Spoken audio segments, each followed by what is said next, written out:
شروع اللہ کا نام لے کر جو بڑا مہربان نہایت رحم والا ہے۔ اے نبی، مجاہد لوگ تم سے غنیمت کے مال کے بارے میں دریافت کرتے ہیں کہ کیا حکم ہے۔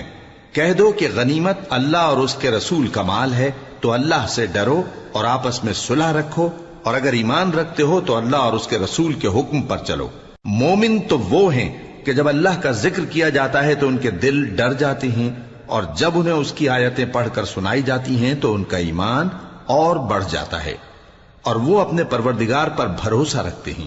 اور وہ جو نماز قائم کرتے ہیں اور جو مال ہم نے ان کو دیا ہے اس میں سے نیک کاموں میں خرچ کرتے ہیں، یہی سچے مومن ہیں، اور ان کے لیے ان کے پروردگار کے ہاں بڑے بڑے درجے ہیں اور بخشش اور عزت کی روزی ہے۔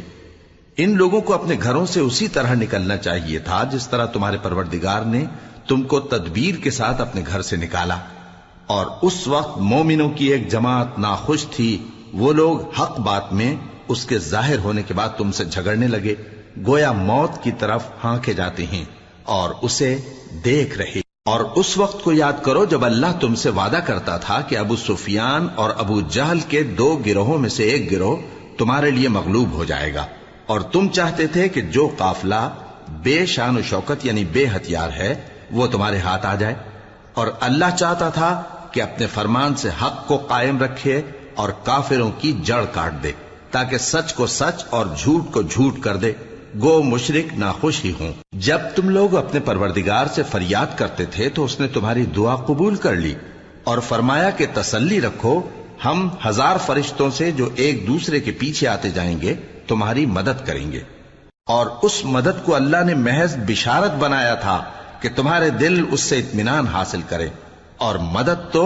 اللہ ہی کی طرف سے ہے، بے شک اللہ غالب ہے، حکمت والا ہے۔ جب اس نے تمہاری تسکین کے لیے اپنی طرف سے تمہیں نیند کی چادر اڑھا دی اور تم پر آسمان سے پانی برسا دیا تاکہ تم کو اس سے نہلا کر پاک کر دے اور شیطانی نجاست کو تم سے دور کر دے، اور اس لیے بھی کہ تمہارے دلوں کو مضبوط کر دے اور اس سے تمہارے پاؤں جمائے رکھے۔ جب تمہارا پروردگار فرشتوں کو ارشاد فرماتا تھا کہ میں تمہارے ساتھ ہوں، تم مومنوں کو تسلی دو کہ ثابت قدم رہیں، میں ابھی کافروں کے دلوں میں رعب و ہیبت ڈالے دیتا ہوں، سو ان کی گردنیں اڑا دو اور ان کی پور پور توڑ دو۔ یہ سزا اس لیے دی گئی کہ انہوں نے اللہ اور اس کے رسول کی مخالفت کی،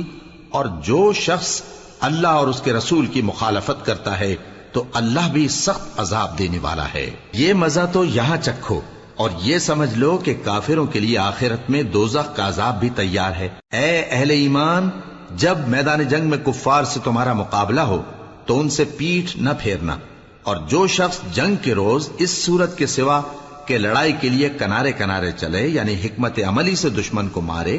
یا اپنی فوج میں جا ملنا چاہے، ان سے پیٹھ پھیرے گا تو سمجھو کہ وہ اللہ کے غضب میں گرفتار ہو گیا، اور اس کا ٹھکانہ دوزخ ہے، اور وہ بہت ہی بری جگہ ہے۔ پس تم لوگوں نے ان کفار کو قتل نہیں کیا بلکہ اللہ نے انہیں قتل کیا، اور اے نبی، جس وقت تم نے کنکریاں پھینکی تھیں تو وہ تم نے نہیں پھینکی تھی بلکہ اللہ نے پھینکی تھی۔ اس سے غرض یہ تھی کہ مومنوں کو اپنے احسانوں سے اچھی طرح آزما لے، بے شک اللہ سنتا ہے، جانتا ہے۔ ہوا بھی یوں ہی، اور کچھ شک نہیں کہ اللہ کافروں کی تدبیر کو کمزور کر دینے والا ہے۔ کافروں، اگر تم فیصلہ چاہتے ہو تو تمہارے پاس فیصلہ آ چکا، اگر تم اپنے افعال سے باز آ جاؤ تو تمہارے حق میں بہتر ہے، اور اگر پھر نافرمانی کرو گے تو ہم بھی پھر تمہیں عذاب کریں گے، اور تمہاری جماعت خواہ کتنی ہی بڑی ہو تمہارے کچھ بھی کام نہ آئے گی، اور اللہ تو مومنوں کے ساتھ ہے۔ اے ایمان والو، اللہ اور اس کے رسول کے حکم پر چلو اور اس سے روگردانی نہ کرو جبکہ تم سنتے بھی ہو،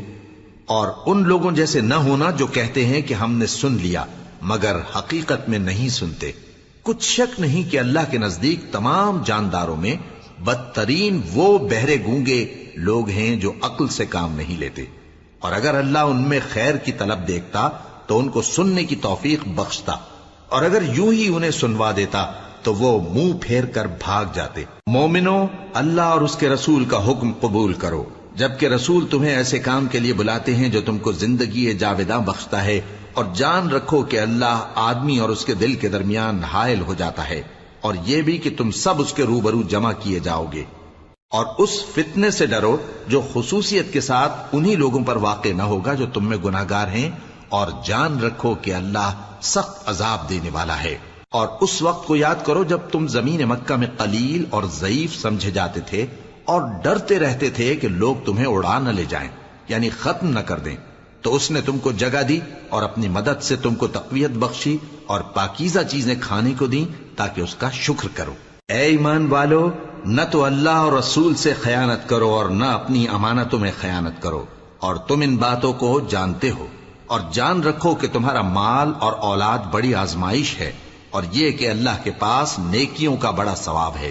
مومنو، اگر تم اللہ سے ڈرو گے تو وہ تمہارے لیے حق و باطل کا فرق ظاہر کر دے گا اور تمہارے گناہ مٹا دے گا اور تمہیں بخش دے گا، اور اللہ بڑے فضل والا ہے۔ اور اس وقت کو یاد کرو جب کافر لوگ تمہارے بارے میں چال چل رہے تھے کہ تم کو قید کر دیں یا جان سے مار دیں یا وطن سے نکال دیں، تو ادھر تو وہ چال چل رہے تھے اور ادھر اللہ تدبیر کر رہا تھا، اور اللہ بہترین تدبیر کرنے والا ہے۔